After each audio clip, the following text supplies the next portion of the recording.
Welcome home to USA Global TV and Radio. Ours is a place where dreams take flight, voices are heard, and stories are shared. This is where cultures meet, connections are formed, and ideas are transformed into action. This is your destination for authentic storytelling, diverse perspectives, and meaningful conversations. We're where global stories unite and bridges are built beyond all borders. Discover our world of education, entertainment, hope, and inspiration. Together, we're building bridges worldwide. Subscribe to our USA Global TV channel and download our USA Global TV app. Be our guest or join our team. Visit usaglobaltv.com. With heartfelt thanks to our executive producer, Dr. Jacalyn Kerbeck, music scored by Yifei Tang from Cloud Road Music, creative direction by Paul Garcia, and I'm Al Cini, and I'm very proud to be part of the USA Global TV and Radio family. So join us here at USA Global TV and Radio. Make us your home for global connection. All rights reserved. This video and its contents are the exclusive property of USA Global TV and Radio. Unauthorized use, duplication, or redistribution in any form is strictly prohibited. Thank you for being a part of our global community. Let's inspire together. Good morning, good afternoon, good evening. Welcome home to USA Global TV and Radio. I'm Dr. Jacalyn Kerbeck, and it is an honor and privilege to be here with you today, wherever you're joining us from around the world. This is a brand new show. It's called Judgment, the Hidden Sin. And I'm super excited to be able to come to you every Wednesday at this time, whatever platform you're watching, please save the date, save the time. And this show is going to evolve with a number of people who are going to be joining me each week to talk about judgment in their area of expertise or how it's impacted them in their lives. We'll talk about on the show how I came up with this idea, what is the motivation behind it. But first, I want to introduce my co-host for today. His name is Al Cini. You may have just heard his voice on the introduction. Al has been with me since the very beginning. He is no stranger to television whatsoever. He has been on major networks for years, behind the scenes in project management and on the stage. He has been my mentor. He has been my collaborator, and he is my dear friend. Let's welcome Mr. Al Cini and find out what he is up to today. Welcome, Al. Good morning, Dr. Jacalyn. Thank you, as always, for inviting me. It's a pleasure to be here. And this is a terrific topic. Just great.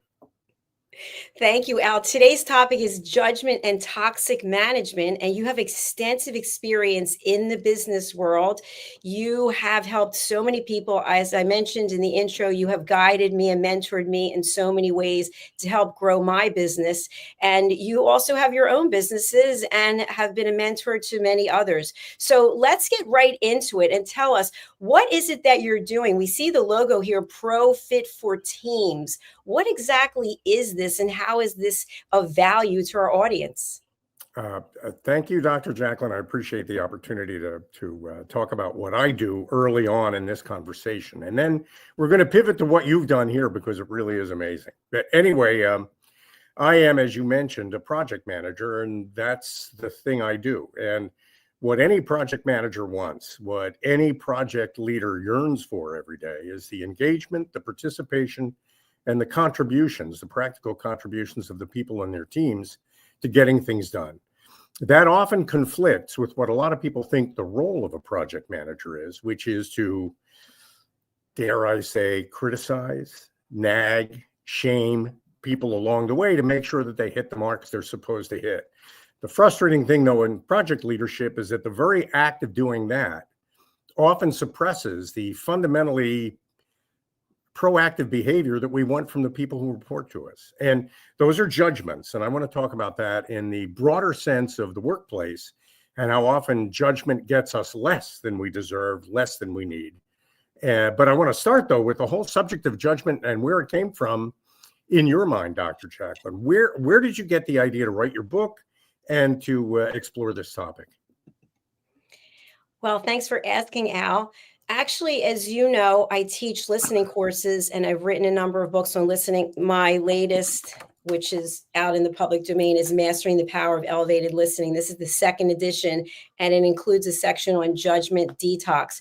So I've included judgment as part of what it is that I teach, because I think when it comes to listening at an elevated level, you are unable to, as a human being, be fully present if you are judging someone else. And all of us judge and have judged. And my reason for bringing this is awareness. So when we are judging someone else, a light bulb goes off and we say, okay, I realize what I'm doing right now. I'm judging someone else. And that's really not what I want to be doing.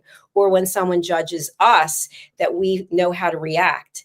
So the latest evolution as to what brought me to my new book, which is Holy But Harmful, The Hidden Sin of Judgment, is I was having a conversation with someone and we were talking about religion and spirituality. And so the person said to me, God doesn't know you or love you because you don't go to church.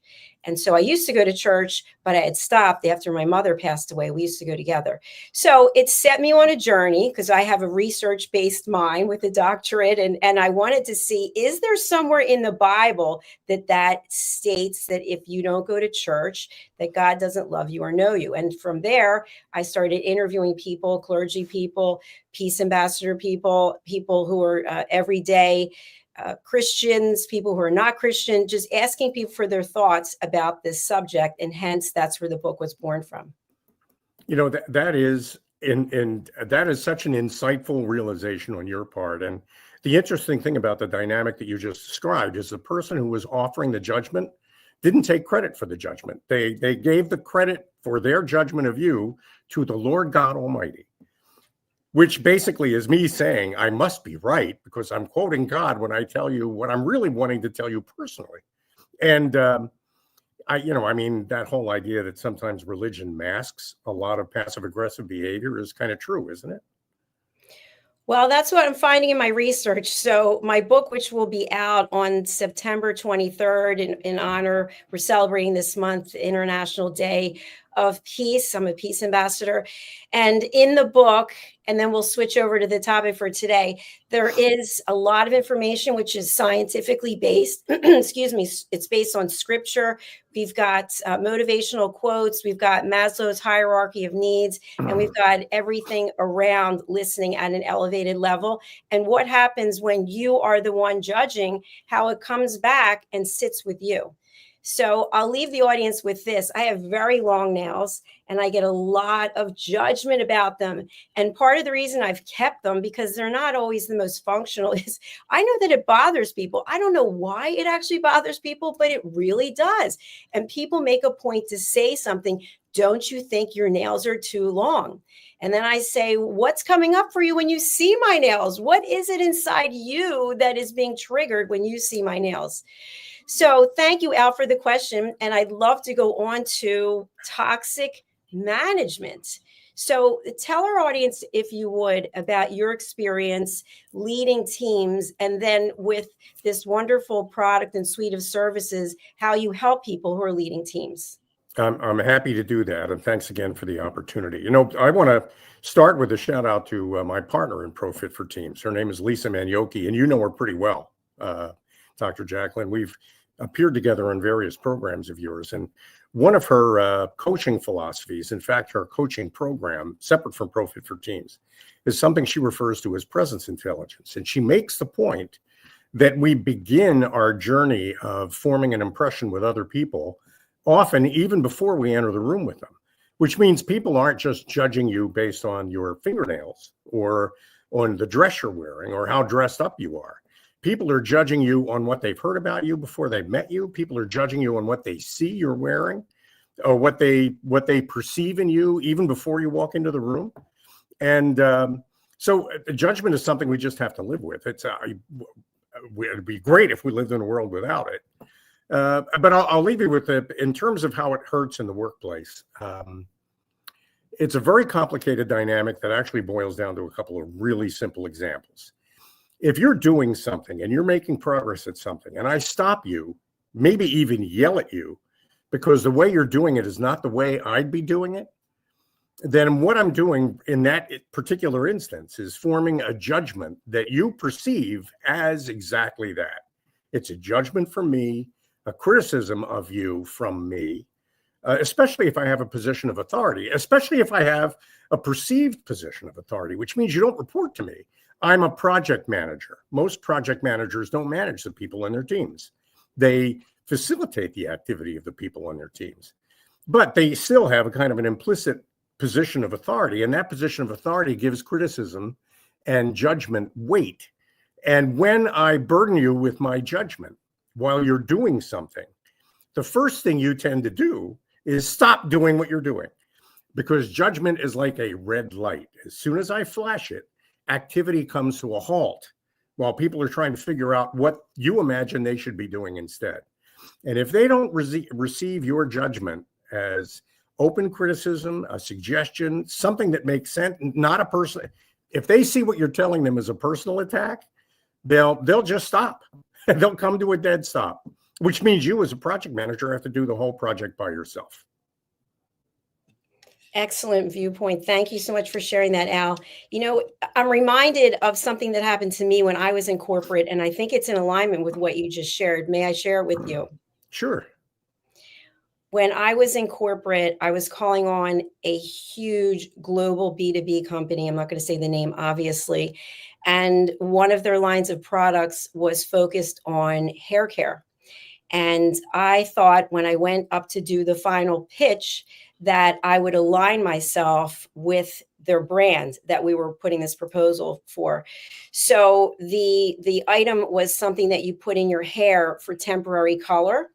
And so on our CRM package software, I put out a poll asking our team members if they thought I should go with one color or another. So in other words, I'd have some streaks of this color in my hair. And I was at a company dinner before the pitch. And one of the senior executives said to me in front of everyone at the table, Jacalyn, remember when you call on XYZ company that you're representing this company, and don't go in there looking like a hooker. And the whole table just stopped talking. And I felt totally judged. I felt like our client was being judged. I felt like hookers were being judged. I felt like there was so much judgment going on there. And yet I was subordinate to this person. And so I had to make a decision right then what I was going to do.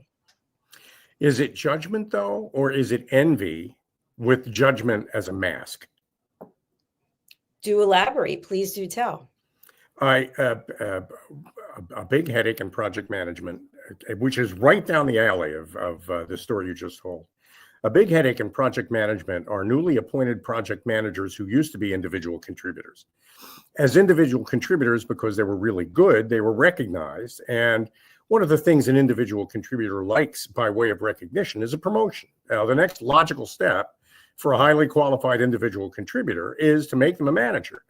Although they're rarely qualified or properly trained for it, they then become a manager. And they then seek to identify themselves in terms of their ability to compete with the how of things that are being done by the people that report to them. And when they see somebody standing out in the team they manage, they can actually become, I almost want to say, secretly jealous, meaning they're feeling envy, but they don't recognize it as that. And their response to it is that they feel they need to compete with the person who reports to them. That's a good way to do it, but I would have done it better. Have you considered doing it this way instead? All those judgments add up to a paralyzing factor. It's funny, we talk all the time about how what we want is excellence, and what we want to build is a meritocracy. But a lot of our leadership skills are aimed at promoting mediocrity rather than excellence. So instead of recognizing excellence when we see it, we tend to compete with it. We want to pull it down to a level that we can compete at. And that kind of dynamic, I think, greatly reduces the performance of a team. Everybody's so busy alert to what might be coming at them that they're forgetting what it is they're supposed to be doing. And a lot of work doesn't get done as a result of that. Yes, I agree with you on that. And I think, Al, just to try to sum up this particular point, you and I had a shared experience, and we worked together doing TV, as you know, before this platform. And I was given an ultimatum, which was I could continue on that platform and give up the radio that I was doing, or I could leave. And so I chose to leave. And having left and stayed on the radio, I then started this platform. So the judgment forces us at times to make decisions. And in that case, I loved what I was doing with you at that other network, but I didn't like the ultimatum, which to me came as being judged for not being able to determine if I was able to be on the radio and television. It's like I wasn't savvy enough to figure out how to do both. You know that I'm really glad you brought that up, because especially today on teams, the people on your team might be a client, somebody that's retaining your services to manage a team, or for whom you work actually as a team leader. But on today's teams, other people in your team could be vendors or collaborators from other teams. And everybody sees you when you're doing exactly what you just described, which means when I send a signal out, especially in front of a group, to one person to pick on them because I don't like the way they're doing something, and I don't extend to them the courtesy of taking that criticism and offering it privately, I do that in front of everybody. Well, everybody else on the team sees that too. Everybody else on the team knows that I do that. And that influences, negatively affects every relationship I have with every member of my team. I mean, people know when people are being cruel, and people tend to avoid cruel people because they don't want to be their target. So an awful lot of lonely people, I think, are people who unconsciously judge others to the point where those others then want to exclude them from their circle. That's right, because we don't exist in a void. Somebody's always watching somewhere. Just given the fact that we've got cameras everywhere we go today, everything we do is being watched. And so, Al, I'd love to have you share for our audience, what are some signs, I'm going to say symptoms of judgment that's toxic in the workplace? One big one, and I hear it all the time from people that we talk to about team development, and that one common complaint that I hear all the time is that, you know, everybody on my team, everybody in my company is working really hard, often 50, 60 hours a week, and I feel as though everybody's investing 110% of themselves in the work that we do around here. But somehow, month after month, quarter after quarter, nothing seems to change. For all the work and for all the activity and for all the effort and for all the pain that I hear about, it feels as though we're never really making any actual progress. Nothing ever changes. And that kind of gets us back to the discussion of passive aggressive behavior. When you're picking at people and pretending it's something else, like informed judgment or a salary review, employee performance review. When you're picking at somebody and disguising it as something else, people know what it is. It's a kind of an implicit form of bullying. And the reaction to it generally isn't compliance, it's generally resistance. And that resistance manifests as passive aggressive behavior that suppresses progress. So you actually get the opposite of what you want, because without meaning to, you've demotivated everybody on your team. Then again, you can't be blamed for it because you've done everything exactly the way you were told as a project manager things ought to be done. I mean, you call it judgment, I call it clear communication. You call it criticism, I call it helpful advice. And as long as I stay in the pocket of what other people will judge me for, which is, wow, he's a tough project manager. Well, tough project managers get lousy results. Flexible project managers, friendly project managers, supportive project managers get terrific results because they don't insist on getting the credit for it. They want everybody else to get the credit for it while they kind of stand in the background ordering pizzas and throwing parties. Does that sound familiar to you, Dr. Jacalyn, based on your work in the workplace? Absolutely. Absolutely. It sounds very familiar. And Al, my background includes loyalty programs. So when you talk about the pizza parties and the points-based programs, that really is a big part of loyalty. But what it comes down to is not that control, not instilling fear. It's the word you use, being flexible. I work to say yes as often as I possibly can. And when I first started this platform, I was somewhat afraid that people would leave. And of course, people do leave because other things, other opportunities come up in life. And so what I realized was give people that opportunity to go explore and see what else is out there for them. And you and I have talked before about life and relationships as a tree. And of course, there are the roots, and then there are the branches, and there are the leaves. And many people come in and out of our lives. They're the leaves. They come in and they blow off, and then new leaves come. And so I find also in management, there are many times when managers or leaders, they're not the same thing, are coming from a place of fear and coming from a place of control. I control everything. I run this company. You report to me. You do what I say. And that doesn't sit well. No, it doesn't sit well with anybody. We hadn't brought up the F word until you just did. Fear, which really might be that insecurity, an uncomfortable feeling in your own skin, might actually lead you to act out in a way that expresses judgment inappropriately to others. So I think you're absolutely right. You're spot on there. You nailed it. Fear is at the bottom of a lot of those kinds of reactions. And the frustrating thing for me as a project leader is that I see projects fail. To your point that sometimes people fall out of touch, but they stay connected. For the last 2 years, I've been helping to manage a pretty ambitious project for a TV network in New York. That's made it difficult for me to balance time on USA Global TV, as you know, but we've still stayed in touch through that. Well, over those 2 years of experience that I've had, it's the collegial project where people are encouraged to work together and recognized for the work they do, and not to be made to feel fearful of judgment, but instead to feel inspired by the work and the progress and the results. Those are the teams that hit their marks. They meet their deadlines, exceed their deadlines, spend less money than the money they were budgeted for, find ways to save money.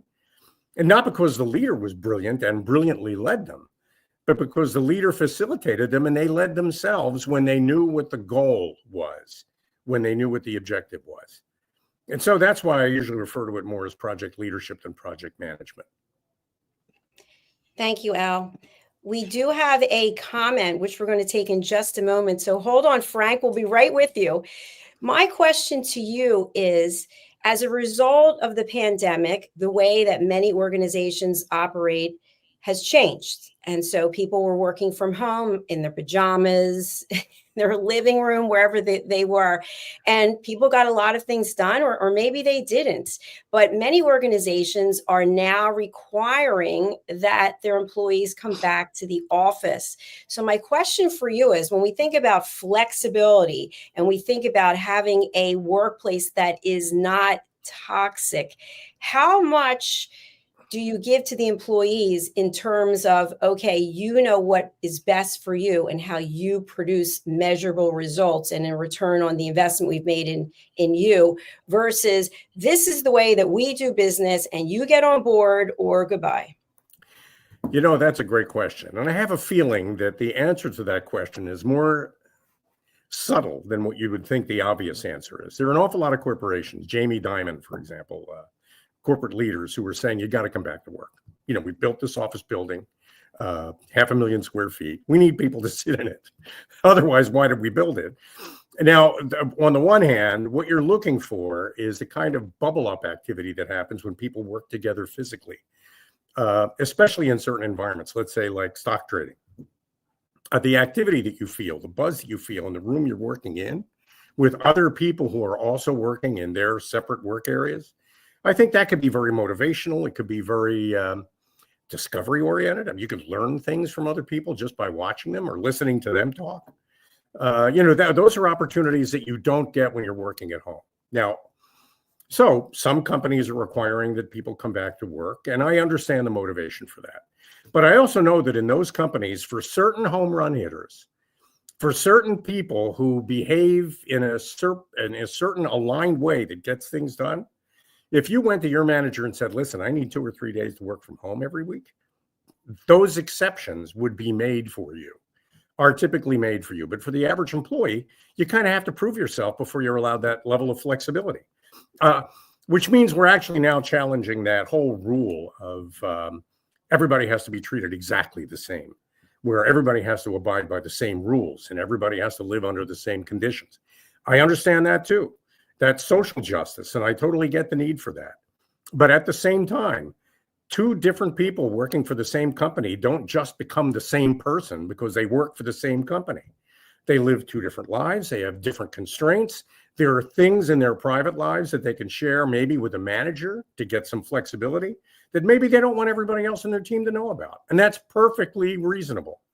So, yeah, everybody should go back to work. They should work in the office. But at the same time, every leader needs to listen carefully to the needs, especially of their best performers, of the people who do the best work, maybe, or the people who've been there the longest. Listen to them and try to accommodate them where you can. And you got to work with HR on that to make sure you don't break any laws. But that's what HR is for. Al, I appreciate your perspective, and I'm going to give a different perspective, counterpoint. So what if the person who isn't one of the line leaders or one of the A-level players in terms of their performance and how they've been rated based on that, they decide that you are judging me because I'm not as performing at the same level as this other person. However, if you gave me the opportunity to do things the way that I want to do, I can commit to you that I will be one of the top performers. Okay, I'm going to jump on your side of the argument because it's a great one.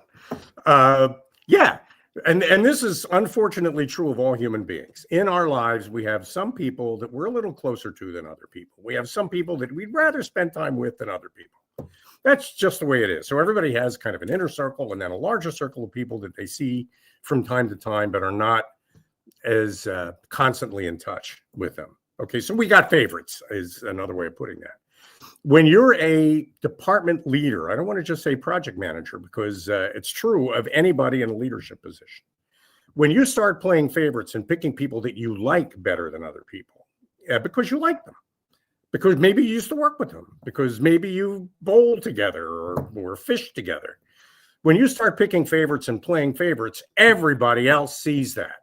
And they then legitimately can argue, well, the reason why you let Steve or Jane or Jacalyn work from home is because you like them more than you like me. Now, if I can make an argument like that, and I can go to HR and I can hire a lawyer, I can make a lot of trouble for a company. And that's why you need to be careful about it. But on the other hand, if you're the boss and you know that somebody on your team that you value has a physical infirmity or problems with their children or problems at home, whatever they might be, and as a result of that, they require a little bit more flexibility than other people might just because of their situation. Well, if they're valuable to you as a human being, then they're valuable enough to listen to your point, to listen to try to understand, and then to keep us all out of trouble, bring HR into the conversation, especially in a large company, because you want to make sure that you stay on the sunny side of the rules when you offer that kind of flexibility. I hope that resonates with you because, yeah, you've got to be tough sometimes. You absolutely have to be. But the appearance of being tough and actually being tough are 2 completely different things.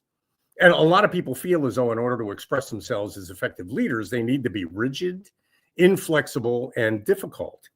And often that means that their tool to look rigid, inflexible, and difficult is unwanted criticism, judgment. And that actually puts you behind the 8 ball it really is not a good place to be. It actually ruins the game if it gets people to stop playing it. Absolutely. And just for our friends who are joining us and haven't been on one of our programs, any of our programs, there's no script. Al does not know what I'm going to be asking him.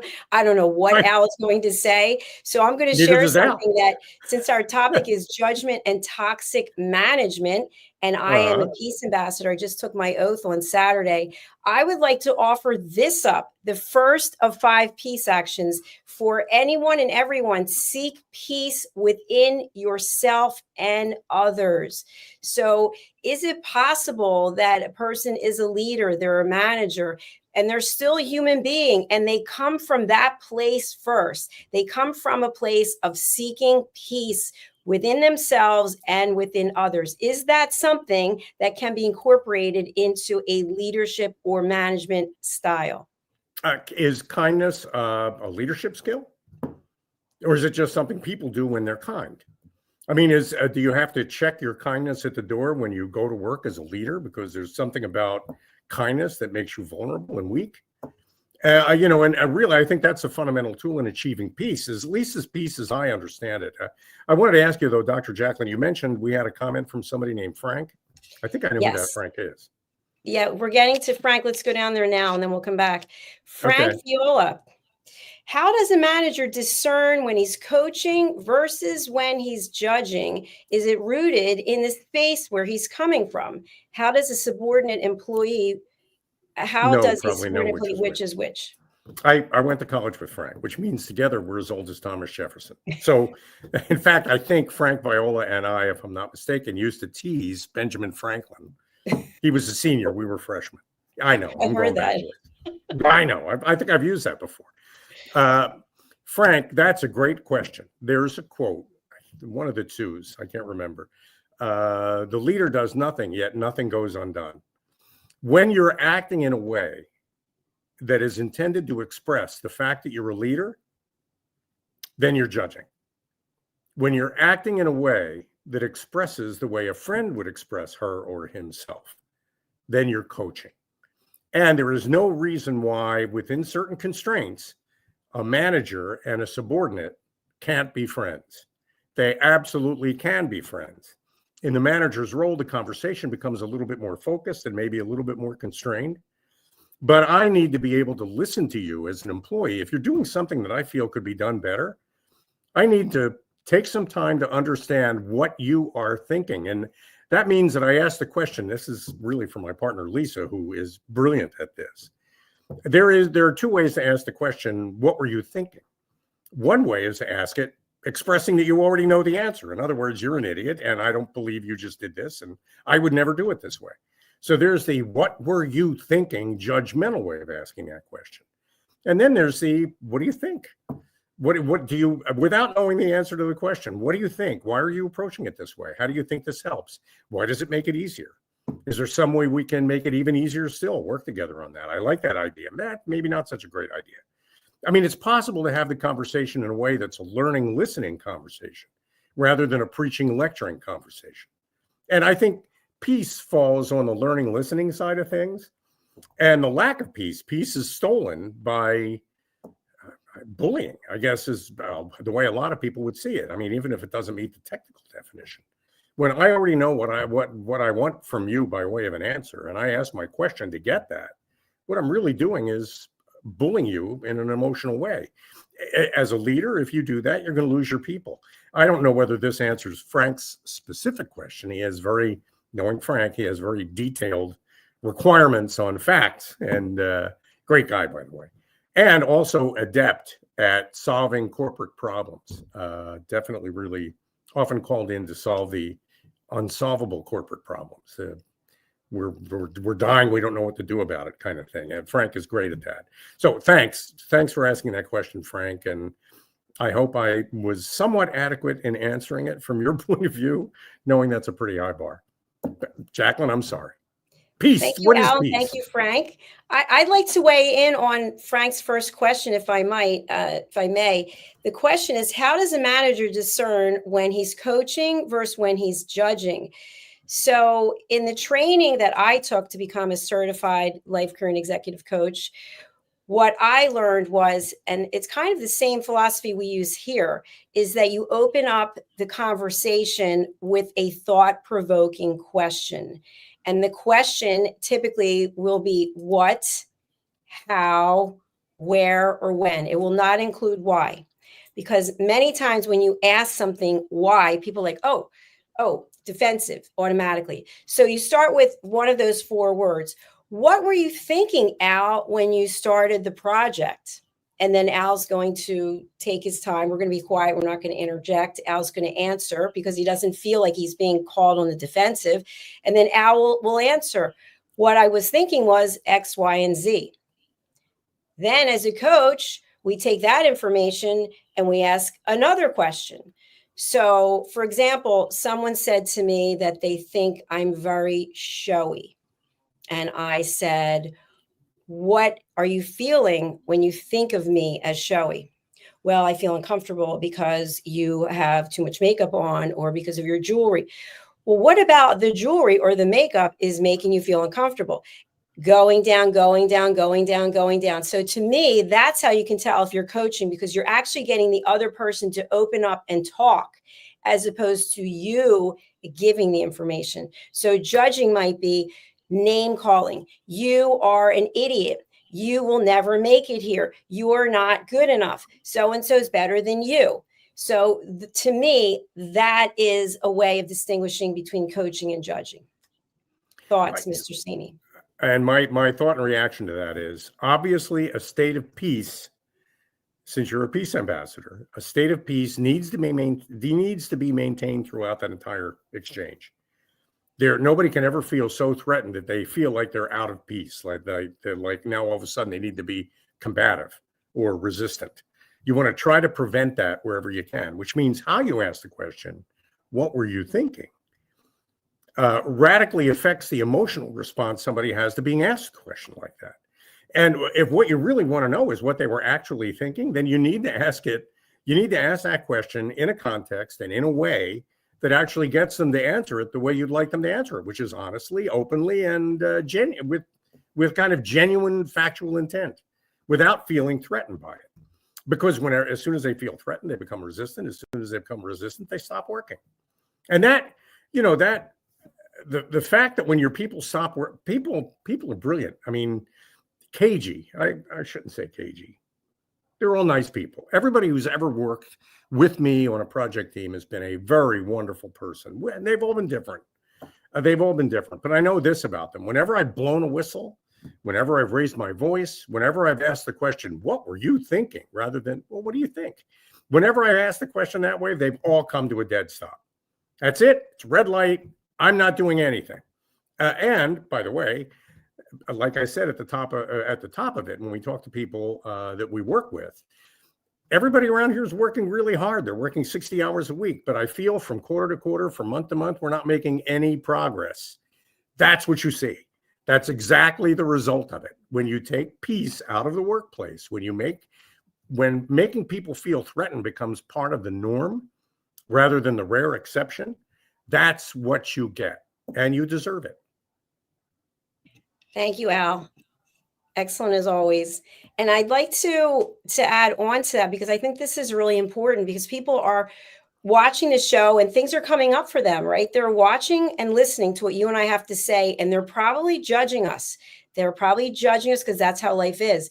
No one's asked this question yet, but there may be people out there in a leadership position or position of authority within the organization who are thinking, this is ridiculous. I get paid to produce numbers and my team has to produce those numbers. I don't have time to handhold and, oh, Bill is sick today or Susie's child is starting back to school. Well, yes, you do have to care about that, because these are the people who are the ones who are going to produce results and stand by you. And Al, what's the number one reason people leave an organization? The number one reason people leave in an organization, their usual number one blame is the person they report to. Usually it's their manager that causes them to leave. And not necessarily because their manager is bad, but because their manager makes them feel bad. I'm not calling my manager a bad person. I'm saying that my manager has found a way to make me feel bad about the work that I'm doing, often even though the client might like the work I'm doing. So I have this weird conflict between doing it the way my boss wants and doing it the way I feel it needs to be done. There should never be a conflict between those two paths. It should always be clear, and I should always have the support of whoever it is that's managing me, managing my activity. I should put it that way. mean, their job is to make sure that when we get to the top of the mountain, we're all at the top of the same mountain. I totally get that. But from moment to moment, I'm the guy climbing my face. I need to make decisions based on the cracks I see and the holes that I see and the ice that I find and the water I see. Which means I have to climb the mountain by myself. My leader's job is to make sure when I get to the top, I'm where everybody else is. If we can all play it that way, we'd all get much better results out of each other. And often I think managers discover that some of the most valuable people on their teams are the people that they're not friendly with, that they don't spend very much time with, or the people that maybe they would say they don't like. But just because you don't like them doesn't mean they're not a resource and that you can't do something to inspire them to make a contribution that needs to be made. And that's a responsibility we all have. And one last thing on ProFit for Teams. I completely agree. Nobody has the time for this.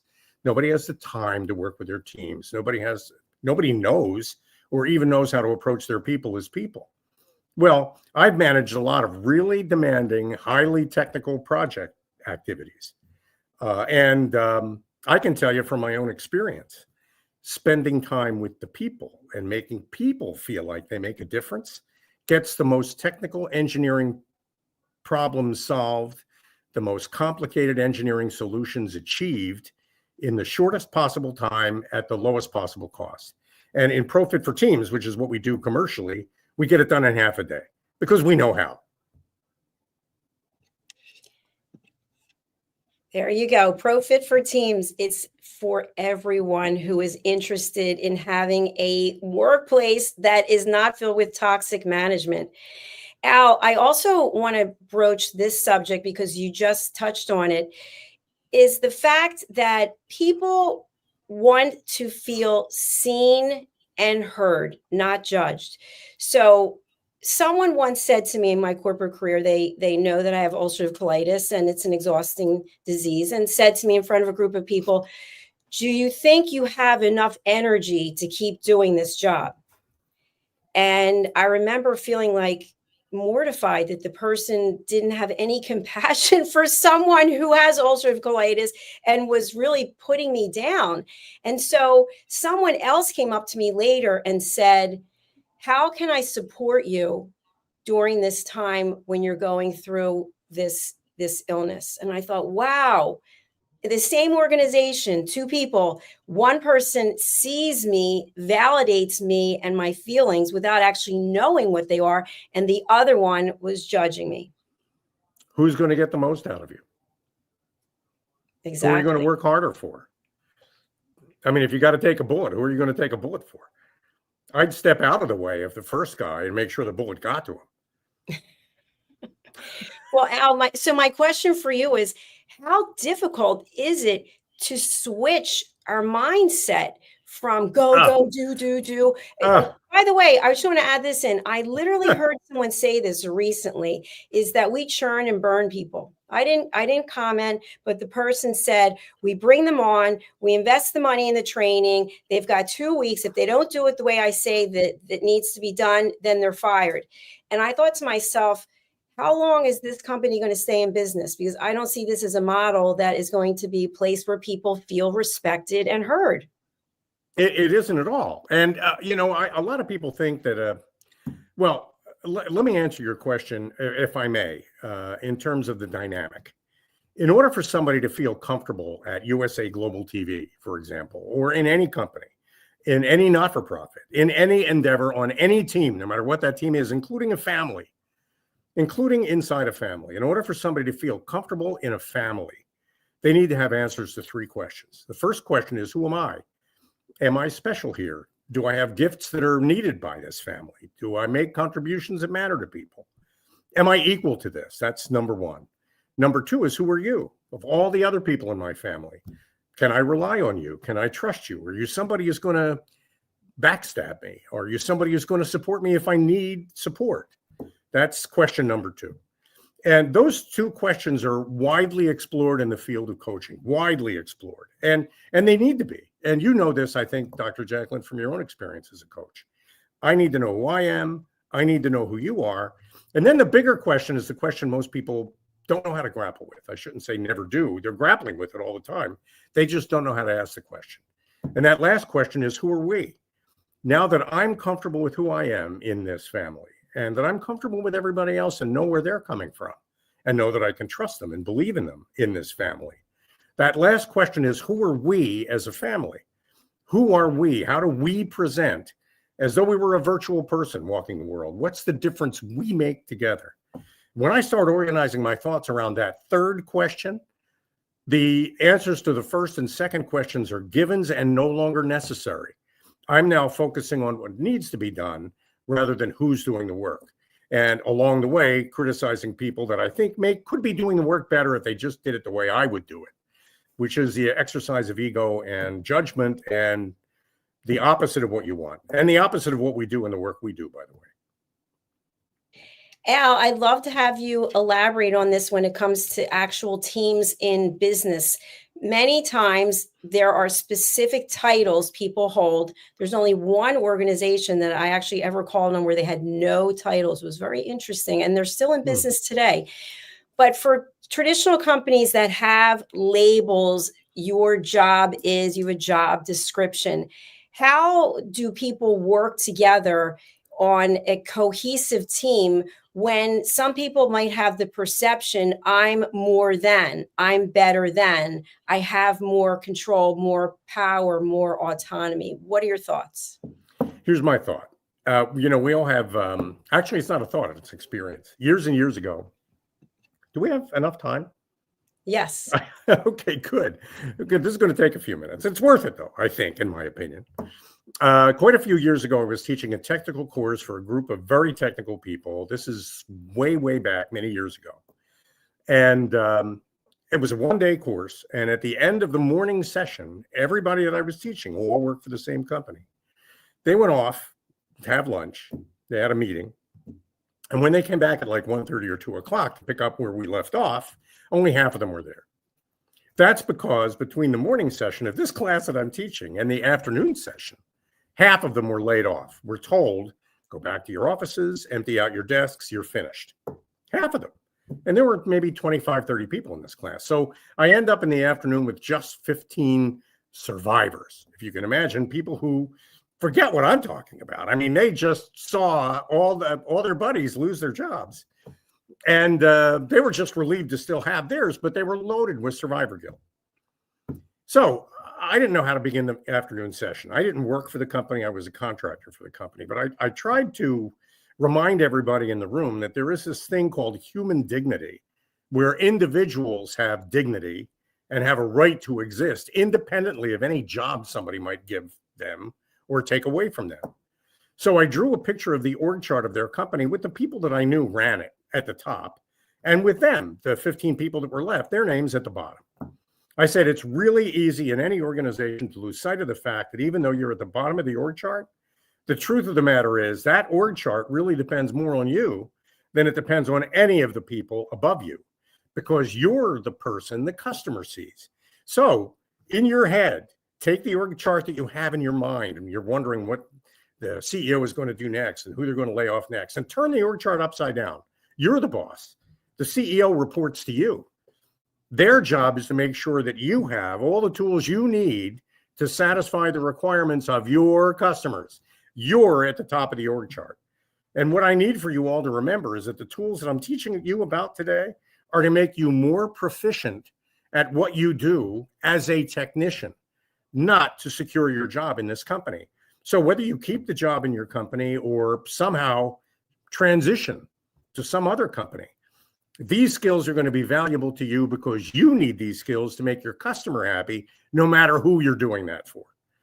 And that, to me, has always been the way you solve problems like that, the way you approach problems like that.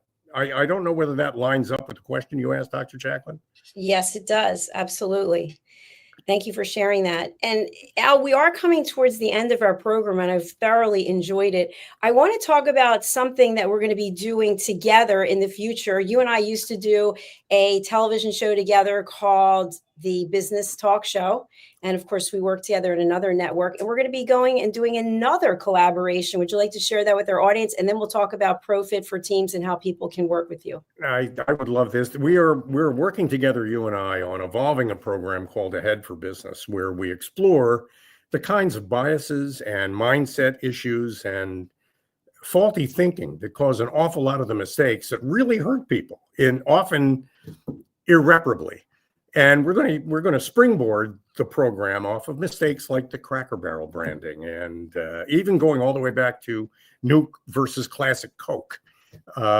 Mistakes that people may have made, even sometimes deliberate mistakes to get headlines out of it. But the Titan voyage to the bottom of the sea disaster, the bad judgments, these are cases where teams have not worked together for the good of humanity or even the good of the client, but instead have been pursuing a CEO's individual private interests, often into a dead end. We'll talk about branding companies like Jaguar, for example, and then talk about the kinds of things that go on in your head that might cause these problems, and things that you can adjust to prevent them or to adapt to them or recover from them. So that really is a head for business. It's a mix of neuroscience and business, and with a lot of fun and humor kind of mixed into it. And we'll be looking forward to launching that very soon. And of course, opening it up to having some fabulous guests who want to share their stories or weigh in. Specifically, you just mentioned Cracker Barrel. By the way, there's also judgment in all of those things as well. So I think we'll be bringing that in. We cannot get away from judgment. But my goal, as I mentioned at the beginning of the show, is for us to be aware of when we're judging and how we're going to react as a result of that, which to me is no reaction, or doing what I did, do some research and see if what they're saying has validity. Yeah.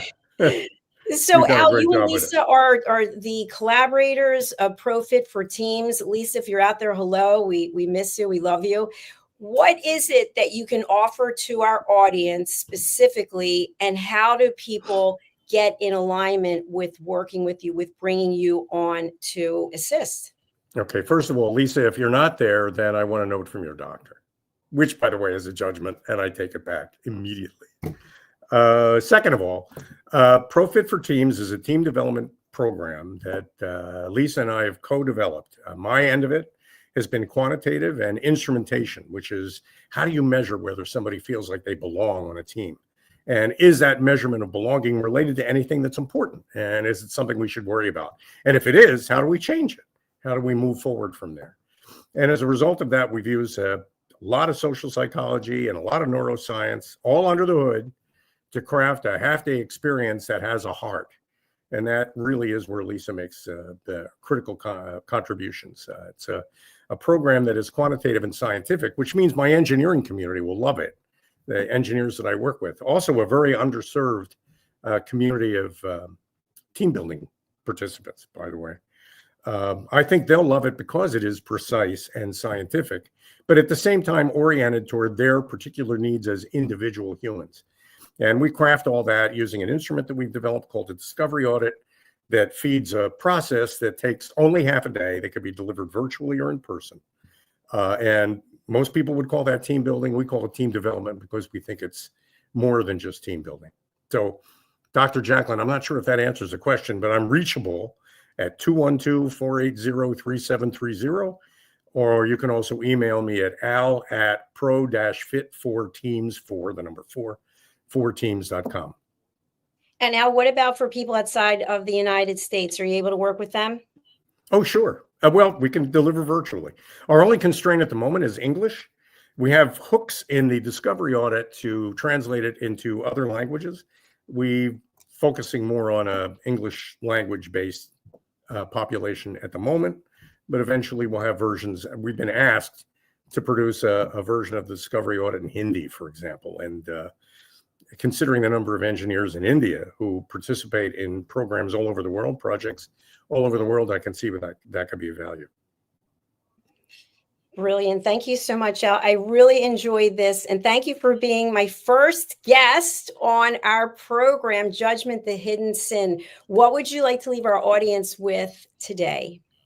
Well, if we don't leave our audience with anything else, it's that judgment destroys peace. Peace, however you want to define it, however you want to understand it, is something you can't afford to lose if success is what you have in mind. If you intend to fail, then you can do that in a climate of chaos and animosity. You can fail quite handily in that. and yet look like you're doing a good job, which is kind of the sad thing there. But if you don't maintain a kind of a climate of peace and sense of peace inside your organization, then ultimately your people are going to stop working for you. That's the opposite of what you want. And judgment is the fastest way to kill peace. I couldn't have said it any better. Thank you, Al. Thanks, Doc. Thank you for your pleasure. friendship and your mentorship. And thank you for all that you've done to help shape USA Global TV and Radio and to support me personally. I really do appreciate you. My pleasure, Doc. Thank you for inviting me today. Thank you. See you again soon. Bye. You bet. Well, there you have it, our first episode of Judgment, the Hidden Sin, and our topic, Judgment and Toxic Management. If you would like to be a guest and share your story, you can go to our website. I'm going to pull up the link. That's right, I'm producing the show and hosting it. Here is the link. It's in the show notes. You can go over there and you can book in. I think we have openings starting in December. And if we get really full, we'll open it up for a second episode each week, because I know all of us have been judged and all of us have expertise in certain areas. And if you'd like to share it, please do. Please go over and book in. What I'd like to leave you with today is that this show is not about judging anyone. It is not about judging any situation. It is about making us aware of what judgment is, when we're judging, and how we feel when we're being judged. And once we are being judged or we have judged someone, what is the next logical step? So I'd like to leave you with this. For me, I like to take the situation, whatever it is, and I give myself 10 minutes to feel emotional. So for example, when those comments were made earlier, I mentioned various scenarios.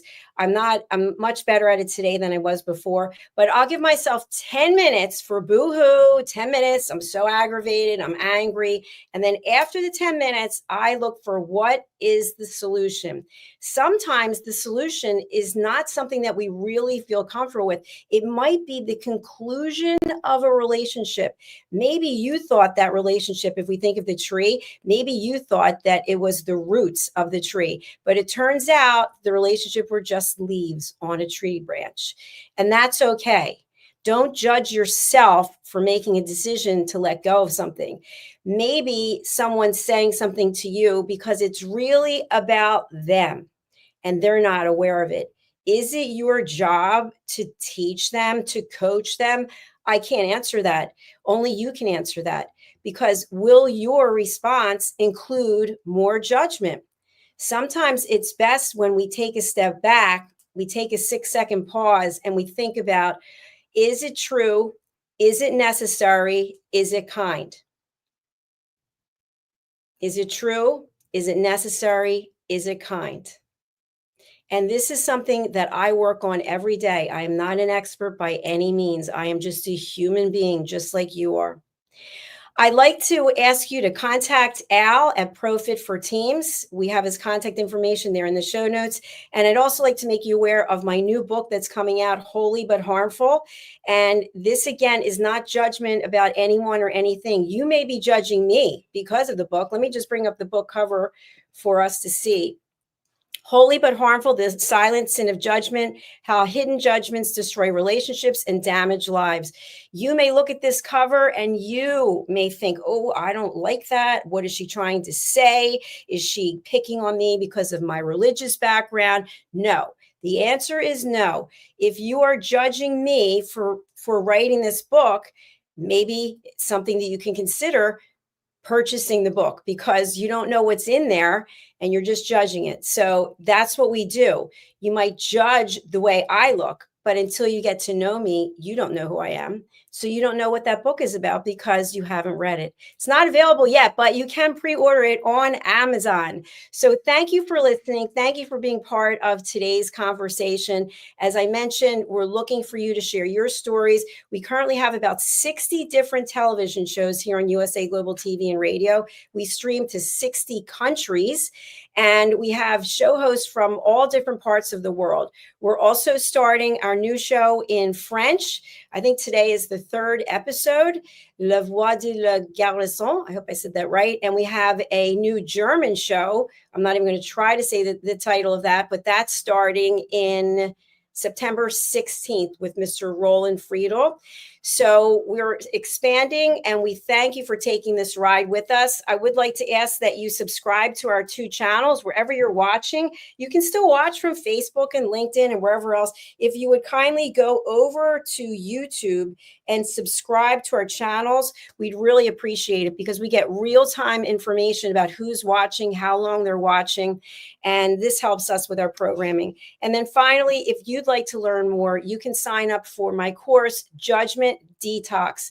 This is a course for everyone. Again, we're not judging anyone or anything. We're just suggesting, if you want to have a life that is filled with peace, it's not some big pie in the sky dream. You personally want to have inner peace. I ask you to consider 5 peace actions from the World Citizen Peace Organization. Seek peace within yourself and others.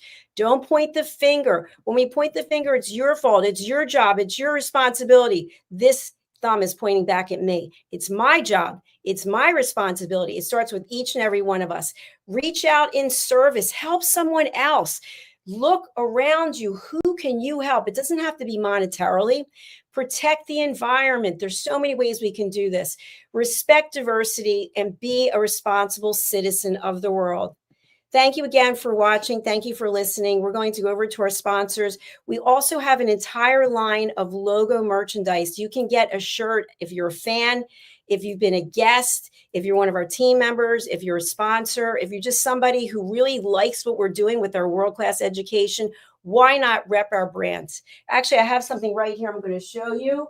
This is one of the shirts that I wear on a regular basis. I just have it hanging up here, but I'm a top 10 TV show host. Really good quality shirts. And then I have another one here, which is really for anyone. Anyone can wear this shirt if you're an elevated listener.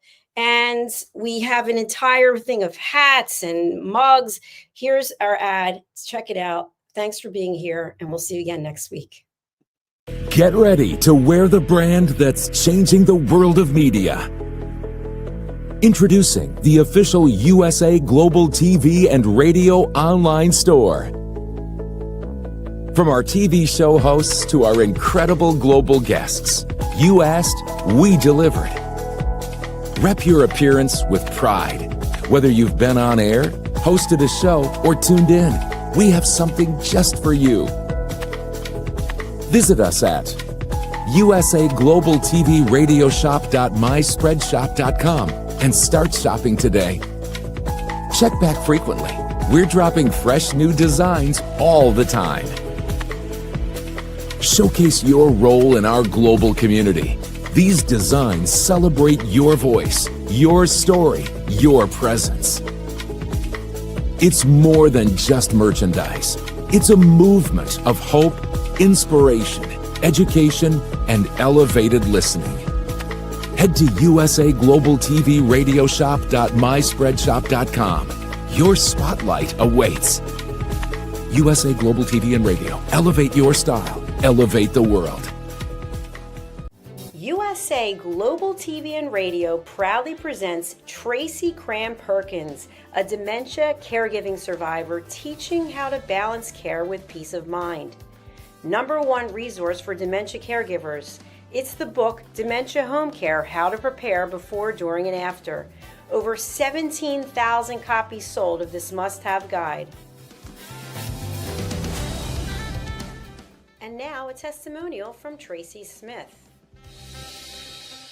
If I was to describe this book to someone who is going through a similar situation, I would underscore how important it is to have some sort of a tool or a guidebook to help you through certain stages. And there's so many, it's such an unknown topic to the average person. And to have this as a reference is essential. It's going to help you get through it personally, as well as help your loved one manage. To go to TracyCramPerkins.com. Tracy Cram Perkins is an award-winning author. She's also the host of Dementia Home Care television show. Watch it here on USA Global TV and Radio. Thank you, viewers and listeners of USA Global TV and Radio, for joining us today. We're honoured to have your time and attention as part of our global community. At USA Global TV and Radio, we believe in the power of authentic conversations, meaningful connections, and creating a world of possibilities together. Want to be part of something bigger? Join our team of elevated listeners at usaglobaltv.com, a space where your voice matters and your ability to listen transforms relationships. Stay connected with us across all our platforms for thought-provoking discussions, expert insights, and empowering stories. Subscribe to our channels at youtube.com/c/USA-Global-TV. Follow us on social media and explore the endless opportunities we're creating for growth, learning, and inspiration. Together, we're not just broadcasting, we're building bridges and changing lives one conversation at a time. For inquiries, contact us at info@usaglobaltv.com. Music by Johnny Dyes. Produced by Executive Producer and Director Dr. Jacalyn Kerbeck. Voiceover by Mike Porter. Creative Direction by Paul Garcia. All rights reserved. Copyright 2025. Visit usaglobaltv.com to view our full terms and conditions.